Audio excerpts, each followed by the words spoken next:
The last thing Captain Leila Navarro's radio said before the mountains swallowed the signal was, "Guardian 2-6, you are off the net. Abort, repeat, abort."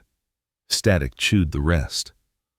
The ridge erupted under her boots, a sheet of shale snapping into a slide as the first mortar walked in short and ugly. Leila rode the fall on her side, elbows tucked, rifle clamped against her chest. She pinballed through juniper and scree until a boulder caught her, and the world turned into white pain. She woke with her cheek in snowmelt and the stink of ammonium propellant hanging like a bad dream. Her plate carrier was cracked across the sternum, her left ear rang like a struck bell. A green LED winked on her shoulder beacon, weak and steady, the heartbeat of a system that couldn't decide if she still counted as alive. Leila spat pink foam and tasted copper. The ridge above flickered with silhouettes, men in mismatched webbing, laughing and shouting to one another in a language she'd studied enough to know the cadence of celebration. They believed they had killed the American. Her last clean memory before the fall was of a satellite photo spread across a sand table 3 nights earlier. A mining cooperative turned logistics hub, its pit now a wound in the earth, its outbuildings threaded into a clandestine pipeline, moving precursors, munitions, and people. Intelligence named the network Black Madrigal. On paper, it was a tangle of shell companies. On the ground, it was a lattice of men with rifles and the nerve to use them. Leila's team, Guardian, was to confirm, tag, and pass. No heroics, no daylight. "In and out," the colonel had said, tapping the edge of the photo. "We're not the hammer. We're the eyes." But eyes were easy to blind. An hour into their overwatch, the ridgeline had crawled with gunmen who weren't supposed to be here, and a drone feed had stuttered to gray. The ambush came like weather. Leila's last sight of Sergeant Ito was his silhouette against a wash of tracer, his hand flaring a palm-flat goodbye before the slope and the mortars took him. After that, there was only the steepness of survival. In the choked wash where she'd landed, Leila inventory checked because that is what training makes of fear. Rifle, scarred but cycles. Sidearm, clean. 2 mags short, knife, tourniquet. Comms half-deaf but still a whisper if the ridge allowed it. 1 M18 smoke, 1 M83 white, a breaching charge small enough to be a joke. No food. Water in the camelback tasted like plastic and hope. She cinched the tourniquet above a ribbon of blood leaking from her thigh and waited for the world to stop spinning. Above, the men searched poorly, buoyed by victory. She heard them drag something heavy, 2 somethings, across shale. She willed herself to think about edges, angles, and routes. Guardian's exfil point was 3 kilometers south, now surely crawling with Black Madrigal fighters. The alternate was worse, down the pit road past the logistics hub itself. Her radio hissed once, and then, clearly, a voice. "Operative down. Mission compromised. No signs of life at grid. Presumed KIA, Navarro, Leila, Captain, 31. A pause. "God rest." Leila shut her eyes. The words did not feel like hers. A heat passed through her that was not anger but its colder cousin. Decision. If command had declared her dead, then all the leashes that came with being alive, politics, optics, the tidy boundary between recon and action, were cut. A laugh carried on the wind from the ridge. She watched a spent casing roll toward her boot and wink to a stop like a tiny compass needle. It pointed down the wash, into the mapped negative space between 2 contour lines, where the satellite had rendered only shade. On the night they had planned, she had called that pocket the blind throat. She stood and the mountain turned. She made it turn back. Leila moved the way instructors had taught her in places that never made the news, by imagination first, then by foot. Imagine the sight lines. Imagine the man who ambushes from behind that juniper. Imagine the sound of your own breath and make it quieter. She cut a zigzag into the wash, stepping where water stepped when it had a choice. Twice she froze, while a fighter paused above and peered down with eyes that slid over shadows. Once, a boot dislodged gravel that pattered onto her plate. The man laughed and spat. When he moved on, She let herself breathe. At the blind throat, a narrow V where rock had sheared clean in a violence older than war, she found what she had gambled on. A culvert pipe, corroded and half-buried, leaking a thin trickle from the mine toward the riverbed below. It would thread her under the road into the dark shoulder of the hub. The pipe stank of metal and cold time. Leila thought of Ito's palm, Sergeant Vega's rude jokes, the way Specialist Chen had drawn cartoons in the margins of their briefings. She thought of all the civilians whose names she would never know on buses and in markets 5 borders away, if Black Madrigal fulfilled its schedule. "In and out," the colonel had said. Leila slid into the culvert and let the mountain close over her head. The world narrowed to a tunnel, and the cheap, intimate sound of her breath bouncing back at her. Her knees and elbows found metal ribs, like the bars of a slow metronome. In the pipe, she counted distance by bruises. Twice, she stopped to listen to the subterranean language of infrastructure. The groan of earth, the far shudder of trucks, the drip that meant no one had patched this system in a decade. When the pipe elbowed toward daylight, she pressed a mirror to the seam and saw boots. 2 men smoking, rifles on their shoulders, attention turned toward the ridgeline where they believed the story had ended. She wiped mud from the knife and wrote a new first sentence. By doctrine, she should have evaded and exfiltrated. By doctrine, she should have radioed higher, accepted the abort, preserved herself for a fight on a day with better odds. Leila respected doctrine. She had lived because of doctrine. But doctrine was built for the bureaucratic safety of survivable bets, not for the arithmetic in front of her. A logistics hub feeding a network whose next line on the calendar read, "Mass casualty synchronized events." If she left now, the math favored funerals. She studied the guards at the culvert mouth through a circle of mud-streaked glass. One was bored and kicking pebbles into the water. The other had the slouched posture of a man who believed the dangerous thing had already happened to someone else. The timing was generous. Cigarettes measure minutes the same way tides measure patience. Leila eased from the pipe, becoming a spill of shadow that learned where to settle, and crossed the last meter not with speed, but with certainty. The knife was less a weapon than a thought completing itself. The second guard turned toward the sound that wasn't there. Leila caught him in the gravity between surprise and breath. 2 bodies in the culvert would be evidence. The water would carry red flags. She dragged them into a rusting drum yard and pulled a tarp until the scene looked like any other corner of a forgetful operation. She collected what they knew. A key fob patched with tape, a cheap phone with a screen cracked into lightning, a rumor of names in their pockets. Men always left breadcrumbs for themselves. She would share a few. The hub sprawled like a low fever, prefab buildings, power cables snaked across gravel, generators chugging with the rhythm of strained lungs. A crane hung over the mine pit, its arm arrested mid-gesture. Trucks idled near a loading dock where pallets of innocent inventory concealed the not innocent.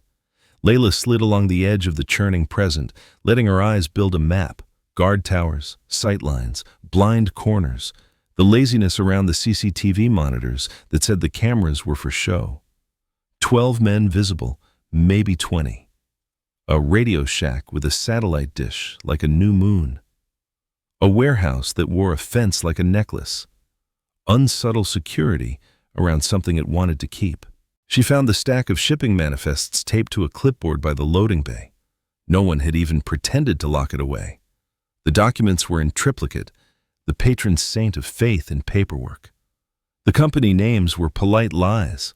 The destinations were a murmur of ports and borders and cities that told the real story.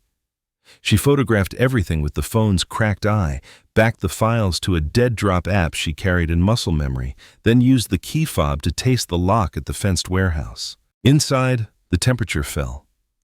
Darkness hummed.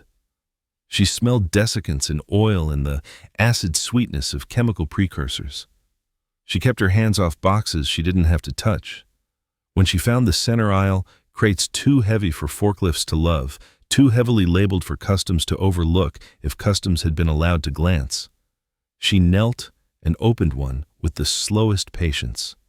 Bags wore names she recognized from briefings. Legal on paper, lethal in concert. A blueprint folded inside told the rest. A schedule that matched the chatter Guardian had intercepted, an orchestration for multiple cities to howl at once. She backed out fast enough to be careful. 2 floors up in the admin module, a server rack rang like winter. Black Madrigal was more meticulous with data than with men. Leila jacked in with a clipped cable, copied directories by faith and shortcut, then wormed a script toward their backbone like a mouse through walls. The code was simple. It salted their timestamps, knocked their clocks out of sync, and flagged one of their own nodes as compromised, the kind of lie a network believes because it fears bad news. When their operators woke into the new day, they would spend hours chasing a ghost that had politely moved their eyes away from where the ground would open. It would not be enough. She needed the hub to forget how to stand. She studied the generator yard with an engineer's curiosity borrowed from her father. The generators were placed for convenience. Their grounding was the lazy sort that trusts the ground to be ground. A fuel bladder sat under canvas, an unguarded heart. The fire plan drew itself between those facts and the prevailing wind. If she were a movie hero, she would have wired everything with 10 pounds of cinematic explosives. She had one small charge and a mind full of cause and effect. At the fuel bladder's valve cluster, she bled a line and ran it with irrigation tubing salvaged from a pallet. She laid it against the generator's exhaust manifold until the line's lip trembled and sang with heat. A rag caught the drip and swallowed it like a secret. When the engine hours reached the part of their day when a governor sticks half a second, the exhaust would flare, the rag would ignite, the line would burn backward into the bladder, and the yard would discover what fire remembers. But fire, too, is a doctrine you don't bet your life on alone. She stacked redundancies, wedged a pallet jack under the diesel tank's release lever so heat would persuade metal to move, loosened caps on drums of innocuous solvent that had never in their long lives met a spark. She moved next to the radio shack, 2 men inside, 1 man outside smoking, his boot lodged under the door like a lazy chalk. She paced the walkway behind the building and found a maintenance hatch where indifferent hands had left 2 screws missing. She lifted the panel, slid inside, and listened as the outside man told a story about a roadblock and a woman who had made him look foolish.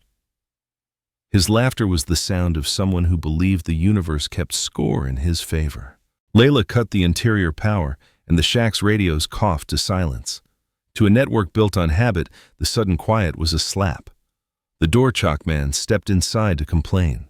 She met him in the darkness with a baton and a grip that turned his complaint into breathless confusion. The other 2 she let run toward the noise she threw down the hall, then introduced them to walls at speed. She tied their wrists with the drawcord from her own jacket and gagged them with their own flag patches. She allowed herself one whispered apology to the notion of flags in general. In the corner, the SAT modem blinked like a slow eye. She keyed a burst transmission to every address Guardian had ever used for, "There you are, find me." Then she deleted the trail behind it, salted the logs, and told the modem to forget it had talked to anyone today. She stood in the doorway and took in the hub. Every piece had a rhythm. Rhythms could be broken. She exhaled. "You called me dead," she told the room without meaning to. "Good. Watch what I do with the time you buried me in." She set her watch. She walked into the open like she belonged to the landscape. She began. The plan unfolded not as a single act, but as a choreography, small motions that asked big structures to fail. Leila needed 15 minutes of oxygen and coincidence. She also needed the enemy to believe a lie long enough for truth to become explosive. She started with the far watchtower because things that can see must be taught to blink. The tower guard sat on a stool, feet on the rail, phone glow soft on his face. She climbed the service ladder under his line of sight, moving only when wind pushed the tower into its half-inch sway. At the top, she waited for the world to align. It did, as worlds do for those who count. The guard's head tipped to a text. His body forgot wind. Leila's arm wrapped and pulled in a single, precise, awful hug. She laid him down like a friend who had drunk too much and set his rifle where it could tell no tales. On the tower's signal box, she rerouted the camera feed to a loop she had recorded on the climb. The yard would watch its own next 5 minutes on repeat. believing the quiet was faithful. On her way down, she zip-tied the ladder's lowest rungs together, a small kindness for the first man who tried to follow in panic. At 0714 local, when the sun had climbed high enough to show the hub its flaws, the generator yard shrieked. The rag caught. The line burned like a fuse tracing its own signature. The bladder hump blossomed into a flower, the color of sunrise seen through a bloodshot eye. The heat punched the air and slapped the row of drums to life. Caps she'd loosened flapped and spattered. Men shouted the way men do when history has already voted and their bodies have yet to count ballots. The fire crawled and then loped toward the admin module's siding, hungry for clean angles to blacken. Leila ran on the fire's cadence. At the warehouse fence, the padlock she'd tasted earlier let go like a secret proud to be known. Inside, she dragged 2 pallets of precursor bags into the open and sliced them until they bled a white river across gravel. A forklift coughed to life 2 bays over as someone finally realized where their panic should be applied. She jammed a crowbar in its mast and told it no. The Radio Shack, wounded but still a brain, twitched back toward consciousness as someone kicked the genset over. Her jam held for 40 seconds. She needed 30. She keyed a portable radio and imitated a man who half understood command. Eastern fence breach, 2 hostiles in blue, all units to east. The frequency erupted in argument and then in obedience. Imitation, she thought, really was a sincere form of flattery. When the first squad broke for the east fence, she crossed their wake and walked straight into the admin module with the posture of an assistant manager late to a crisis. Posture is 90% of authority. She strode past 2 men with clipboards who were staring at a printed manifest as if paper could teach them firefighting. Inside, she locked the internal doors behind her and dumped a satchel of solvent into the server room's cable trench. The fans pulled chemically sweet air across hot metal and lit it without flame. A row of indicator LEDs blinked their last verdicts like fireflies drowned in syrup. On the mezzanine, she found a man in a suit whose tie was a discipline he had imposed on himself to feel important. He turned, mouth already forming a question in English. She showed him a badge stolen from the Radio Shack and spoke with her throat low. "Evacuate. Now." He nodded, grateful to be told by authority to survive. She let him go because the calculus of bullets did not allow charity here. Hers were counted, still needed elsewhere. At the loading dock, she set the breaching charge, her one true note of thunder, on the locking bar of the chemical storage roll-up. She shaped its face with a sandbag to persuade the force inward. She honored the physics with a short, perfect prayer to every engineer who had taught her not to be foolish. She popped it at the same moment the diesel tank's release lever surrendered to heat. The blast drove pressure into a space already learning the language of combustion. The roll-up door leapt and then peeled. Inside, 1,000 labeled warnings voted unanimously to join. The yard became a study in hectic orange. Air does a particular thing when it gets hotter than belief. It takes from lungs without asking. Leila kept low, mouth behind a sleeve soaked in water from a knocked-over jug. She moved with the fire, not against it, cutting diagonals the way infantrymen cross streets in cities where windows have opinions. At the crane, she threw the brake and let the dangling bucket swing. It crashed into the admin's eaves and made the building sag like a tired animal.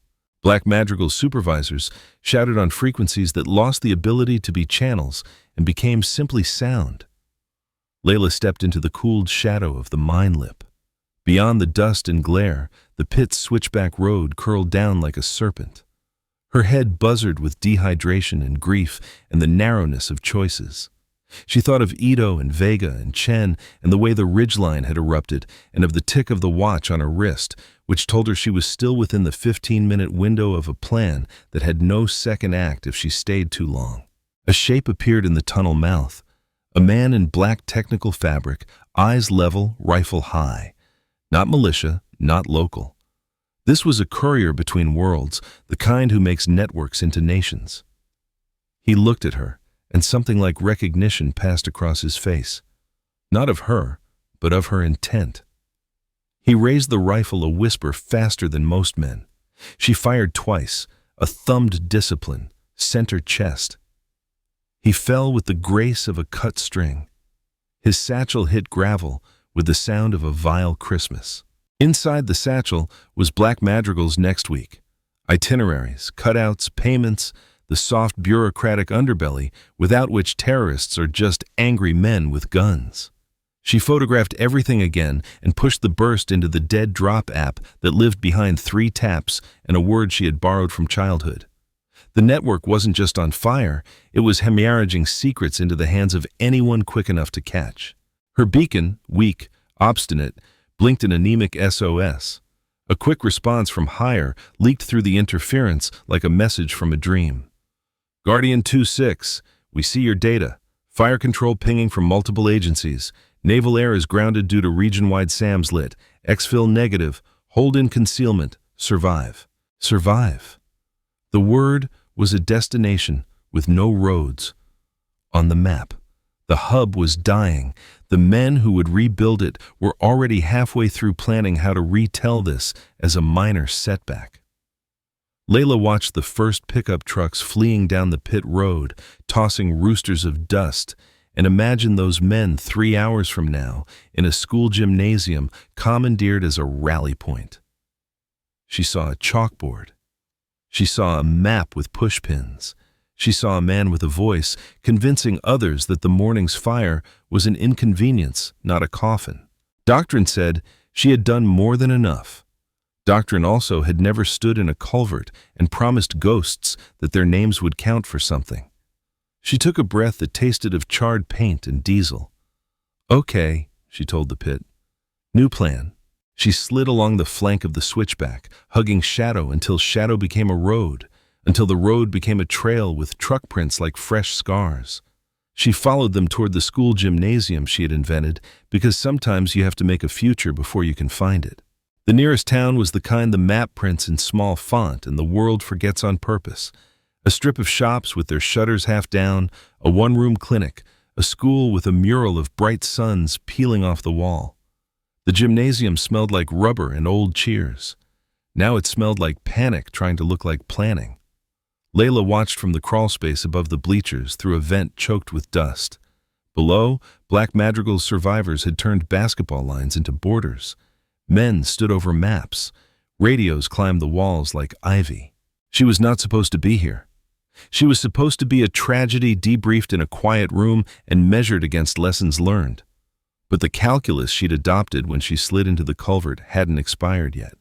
Being dead had given her the strangest kind of freedom, the freedom to act as if no one would come to save her, the freedom to accept that meaning and orders are cousins who sometimes disagree. She took inventory of her diminished universe, 4 magazines, 1 half full. 2 grenades scavenged from the courier's satchel, a pair of flex cuffs, the knife, a roll of gaffer tape, a first aid kit that had given her its last opioid and now offered only sterile humility. In her pocket, the courier's phone buzzed with a message like a heartbeat, a location pinned across the border, a time, an instruction to confirm wagon intact.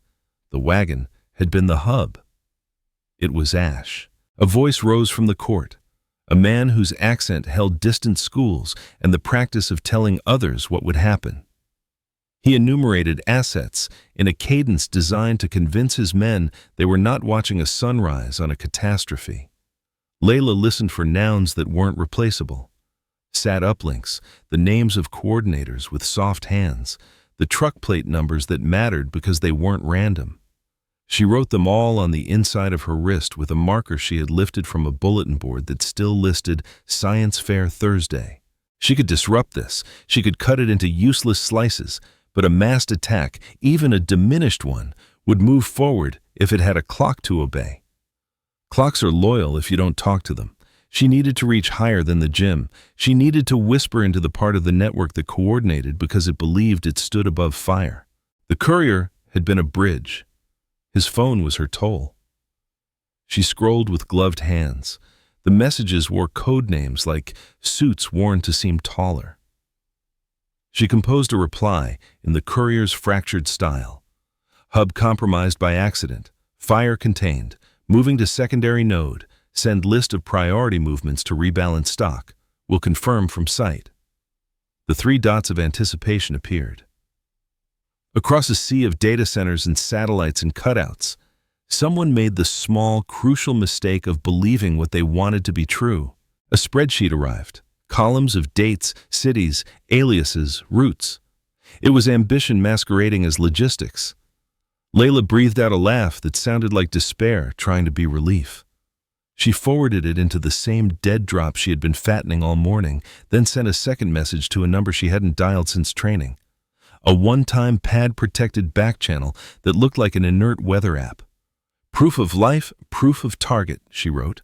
Authorize global interdict. She attached the spreadsheet and the photos and the video of a generator yard deciding to become a lesson. If her faith was well placed, people with badges and warrants and pettier grievances than God would spend the next 24 hours pulling on every thread she'd handed them. The next time Black Madrigal tried to cross a port or bribe a clerk, they would find that the clerk had found religion. Below, the voice on the cord accelerated toward that dangerous speed where leadership and hypnosis meet. He was naming a new hub in the hills, a place whose nickname, the Reservoir, made Leila think not of water, but of storage. She made a sketch in her head of a canyon lined with old stone culverts, of currents sloughed off into side pools. It felt right. She could leave now and call this enough. Or she could prove a theory that had taken shape in her the way bone regrows, that the most effective blow is the one thrown by the enemy's ghost. She descended from the crawl space and walked the school's silent hallways, where children's artwork curled on corkboards and every face was smiling around missing front teeth. She passed a trophy case full of dust and local pride with ribbons that had kept their color against the odds. Her breath fogged a window and left no print. She moved through a kitchen that knew the names of every lunch lady and found the electrical room unlocked because small towns believe in the basic goodness of doors. In the breaker box, she read the brittle labels and threw the main. The gym went black. Men shouted, radios became flashlights. In the darkness, he who moved like purpose became command. Leila became purpose. She crossed the stage, slipped behind the curtain, and found the chain for the divider wall. She pulled until the old pulley screamed and the curtain buckled downward, falling with the ponderous dignity of things built in eras of better budgets. It crashed between the leaders and the radios, turned the court into two blind countries. She tossed one grenade into the near side where the maps were, pulled the pin on the second, and rolled it under the crash bar at the far door where it would explode into emptiness. Sound without harm, because the calculus allowed no children's ghosts. The near side grenade was a stun, chosen for light and shame rather than shrapnel. It went off like a small sun. Men flung arms over eyes and shouted themselves deaf. In the blind astonishment, she slid across the painted three-point line, zip-tied two wrists that mattered more than the others, and taped over a mouth that had been promising his men the future. She whispered into his ear in a language he would not forget. Say the word reservoir to your masters, and you die in a place with no echo. She dragged him into the kitchen and handcuffed him to the leg of a prep table that had seen happier vegetables. She photographed his face, his ID, his coded notebook. She sent those into the dead drop, too, where analysts would match wrinkles to case files like lonely detectives falling in love with a clue. By the time the lights sputtered back, she was gone. The gym erupted into a new kind of chaos, the leaderless sort, which always collapses into gravity. She stepped out into a courtyard where a mural sun flaked like dandruff and breathed air that had not been burned by generators. She touched her earpiece and heard the world answer in pieces. Coast Guard, Customs, Interpol, acronyms tumbling over one another, asking for more, asking for less, asking for a confirmation she could not spare because the day had one more noun in it she could not leave untouched. The reservoir. She stole a motorcycle from behind the clinic, apologized to it aloud, and pointed it toward the canyon roads where rivers learned to whisper secrets to rock. The reservoir wasn't a reservoir. It was a memory of one. An old dam cracked into humility, a spillway turned into a garage for trucks whose plates told lies. Culverts honeycombed the canyon walls like the nesting of a nervous animal. On satellite, it would read as geology. On the ground, It read like intention. She parked the bike behind a stand of willows where the creek, if it remembered being a creek, would have smiled. The air smelled of dust and millipede and the baked coin scent of sun on metal. 2 pickups idled under the spillway's lip. Men moved with the quickness of people who believe the window to fix a broken plan is measured in minutes. Above, a cable car no one had bothered to permit slid lazily across the canyon like an indecisive thought. The cable vanished into a tunnel mouth patched with new concrete. Leila counted bodies, then pieces. The cable car could move weight faster than trucks on a switchback. The tunnel would lead to storage and then to the other side of a border that would complain if asked the right questions. A satellite dish disguised as garbage pointed its nose at the sky from the canyon rim. Her radio clucked once with an encrypted whisper, and then gave up. Help was a noun in a tense she couldn't conjugate. She needed a firebreak, not a literal one. She had already had her fill of fire, but a conceptual line that Black Madrigal's operations could not cross today or tomorrow or next week. A broken hub can be rebuilt. A broken idea takes longer. She studied the cable car's rhythm. It descended every 9 minutes, unloaded, reloaded, and ascended. Its motor hummed like a choir practice. She tracked the men's cigarettes and water bottles, human metronomes. She checked her magazines and accepted their smallness. She felt the day's fatigue as a weight on bone. She named that weight but did not offer it power. The culvert mouths yawned like invitations. She crawled into the nearest and found, to her surprise and delight, a tangle of old valve wheels and rusting gauges, hydraulic control for the dam's gut muscles, long since repurposed to do nothing. The system was dead, but not dedicatedly so. Someone had left it to fail in slow motion. She spun a wheel and heard the grudging cough of a gate that had not moved in a decade. Water somewhere remembered how to argue. A sign on the wall, painted during a different government, diagrammed the dam's spill patterns. There was a simple truth in the lines. If gates A and C opened in a particular sequence, the spillway would flood the floor under the lip with knee-high water and a slick of ancient silt. Trucks would bog. Men would scramble. Cables would complain. Electricity, if careless, would become philosophy. Leila worked the wheels with a baton for leverage until skin split and bled. Somewhere a gate moaned into almost open and then surrendered its rust at last with a bang like punctuation. She tasted iron in the air as water began to write new sentences downstream. She left the culvert with her hands raw and stood in the willows watching the floor of the spillway turn from dust to mud to ambition. The pickups rocked, tires spinning, drivers swearing at geology. She moved. She shot the cable motor's safety cover and slammed the emergency stop. The cable car hung mid-span, a metal bruise in the sky. Men shouted at it as if shame could make steel care. She crossed the mud on its early crust and reached the tunnel mouth, sliding along concrete that had not had time to collect history. Inside, racks of boxes stood labeled in a language chosen to seem boring. She tore open a crate and found passports as fresh as bread. Another crate held phones and foam. Another, wires and switches that smelled of cheap solder and expensive intent. She could light this and leave, but the canyon wind would spread the lesson in ways that might reach houses without blame. The day had no room for collateral ghosts. Firebreak, not wildfire. At the back of the tunnel, a rack of network gear blinked its patient Morse. She cabled in and found what she had hoped for and feared. The coordination node for Black Madrigal's rebuild effort, an ephemeral cloud endpoint tethered here only long enough to shepherd today's reroute. She typed fast, copying keys and tables and routing rules. She injected poison, yes, scripts that would take down what needed to be taken down. But more importantly, she exfiltrated the idea. Contingency plans, bank accounts, air routes, vessel names, offshore registries. The parts of a hydra that assume they can grow new heads. She sent it all through the dead drop, then through the weather app that wasn't, then through a third line that belonged to a friend who owed her a favor in a city that denies it knows her.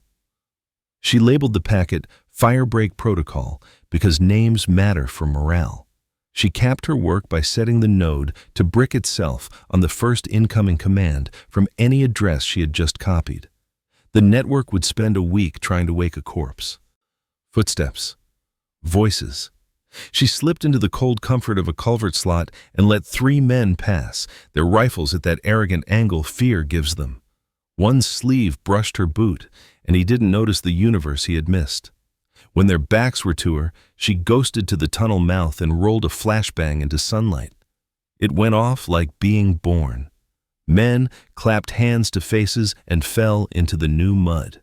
She ran for the cable control, thumbed the emergency release, and watched the car slide with a long metallic sigh toward the canyon floor. It hit mud and nosed down like an animal dying into a river. She shot the motor housing 3 more times because sometimes catharsis is tactical. A shout from the rim. A man with binoculars gestured, drew a line with his hand, and a machine gun began to write that line in tracers. She dove behind an old spill gate and felt concrete spall sting her neck. She timed the bursts, counted the gunner's amateur cadence, and leaned out to put 3 controlled shots where the binoculars had been. The rifle on the rim juddered and then fell quiet. Either she had hit, or a wiser man had pulled a fool back by his belt. Her radio coughed and, this time, spoke plainly. Guardian 2-6, airborne asset on station in 10. Hostile air remains a factor. We need a cold LZ and a sign you're not a ghost story. Leila laughed despite herself. I can give you mud. Copy mud, the voice said, and she could hear the grin of someone war-weary enough to enjoy gallows humor when invited. She needed to make a landing zone where rotor wash would not add names to a stone. The far bank of the reservoir basin, dry for years, was flat and choked with brittle grass. She popped smoke, the canister coughing white into wind. She ran, lungs flaming, ribs a metronome of old impacts. The helicopter appeared as a dragonfly's shadow, then as sound, then as a machine that makes weather. On the step hovered a man she knew, Chief Warrant Officer Diaz, whose poker face was famous, and whose rare smiles were kept in a vault. He gave her something like a salute, and something like a blessing. The crew chief reached out a hand. She took it and felt the world tilt toward survivable again. The gunner asked the question he had to ask. Are you Navarro or a rumor? I'm both, she said, and dropped into the bird with a grace she hadn't earned today. As they lifted, dust wrapped the basin into a private planet. Figures below became small and then became ideas. The cable car looked, from this height, like a mistake someone had confessed to the sky. Back at the forward strip, the landing was a jolt that put all her bones back in the order she preferred. Men ran with the choreography of triage and respect. Admiral Everett, no, that was wrong. Leila corrected herself. Colonel Shore met her at the skid and tried to decide if the protocol for dead officers applied to living ones who refused to adhere. He settled for a nod that contained an apology and a promise. We thought, I know, she said. It helped. They debriefed for 3 days in a tent with bad coffee and maps that changed like opinions. Agencies filed in and out like tides. Every hour, Leila's dead drop burped another miracle. A shipment seized at sea, a bank account frozen mid-transfer, an alias pulled off a plane. The network did not die cleanly. It shed parts with the indignity of something that had believed itself immortal, but it died. On the 4th morning, Shore brought her a folder with too many stamps and not enough vowels. Your improvisations, he said dryly, have generated a doctrinal problem. We do not have a lane for the work you did.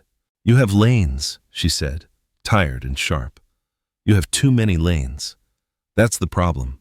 I didn't need a lane. I needed permission to be effective. He looked at the folder as if it had promised him both promotion and ulcers. We want to talk about formalizing a concept. Working title Firebreak. Operatives authorized to act beyond the usual perimeter when an ongoing mass casualty plan demands action and attribution is complicated. You want ghosts with badges, she said. I want you to not have to die to be useful, he said. The honesty surprised her. It warmed something the mountains had chilled. They built the program with precautions braided into its spine. Psychological profiles to filter for people who could operate alone without becoming alone forever. Oversight that did not neuter. Clear tripwires, mass casualty prevention, substantiated intelligence, no feasible conventional alternative. Mandatory debrief, mandatory decompression, no heroes who run on fumes forever. She insisted on that last part with a vehemence that quieted the room. She taught the first class not to love the myth of themselves. She taught them to keep their ghosts in their pockets and their friends on speed dial.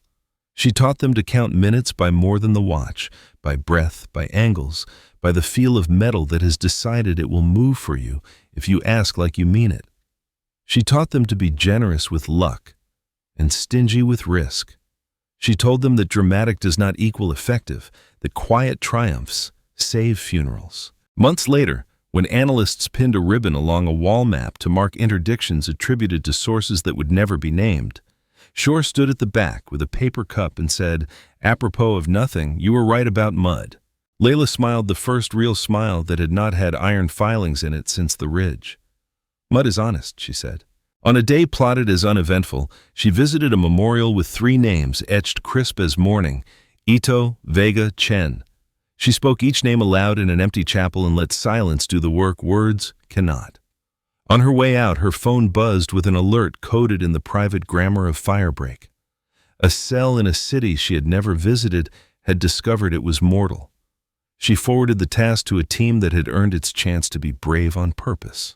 On some hillside across an ocean, men who had survived their own myth nursed tea around a stove and told one another as a warning rather than a boast. Do not count a soldier out just because someone wrote her down.